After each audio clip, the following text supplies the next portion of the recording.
Now here's a picture of our solar system as it appears on February the 3rd, 2013. And that's just about a week from this recording. And I want you to observe a few things about it. Okay, here's the sun right here. Here's the Earth. And here's Venus right here. Now, the planets, and the way we're looking at the solar system, as you'll see in a minute actually, the planets revolve around the sun in this direction. And they all do. They all revolve in the same direction. So here's the Earth. Now, the Earth, when the Earth spins, it spins in this direction, like that. Okay, so when we're moving from here around here, we're moving from night to day. So the morning side of the Earth is this side of the Earth. If this is the Earth right here, it's this side. Now let me try to expand that out and see if you can see that. Here is, let me expand the Earth. There's the Earth. Now the Earth will be spinning in this way, like that, okay?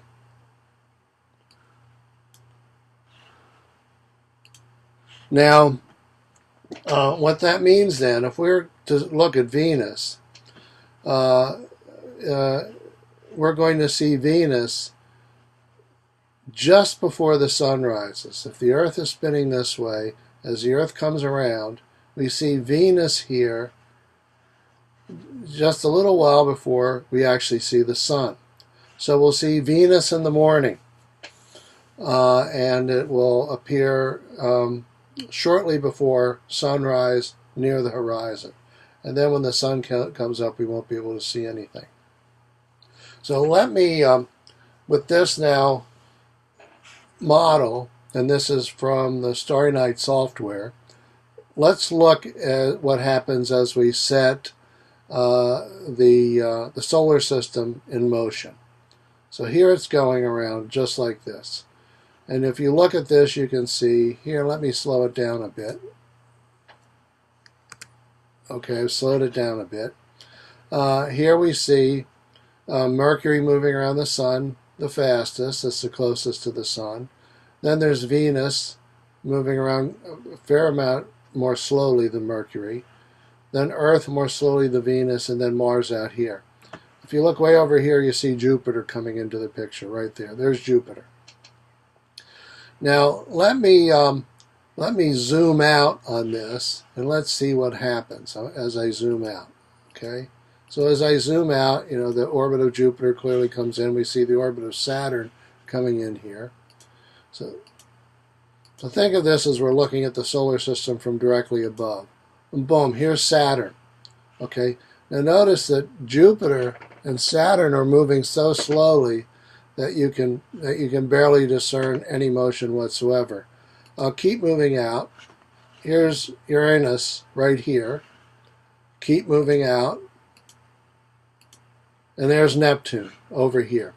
So we have, assuming that Pluto is no longer a planet, we have all of our planets here in revolution around the sun. Now let me speed up this to give you perhaps a better idea. Now look at how fast these inner planets are moving around. So each revolution there around the sun is a year, remember, for a planet.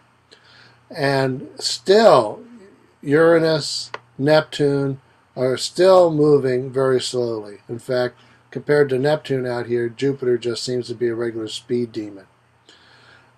And also notice how much closer these inner planets are to the sun than these outer planets. I mean, these outer planets are really far away.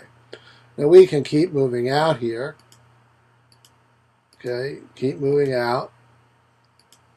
So now when we have a picture that's big enough to see our whole solar system, the inner planets are crammed so close together in this picture that we really can't make them out. So that is a really interesting demonstration on how we can view the motion of the planets using the Starry Night software and how by simple observation of these planetary models we can determine where we need to look in the sky to see these astronomical phenomena. Okay, until next time.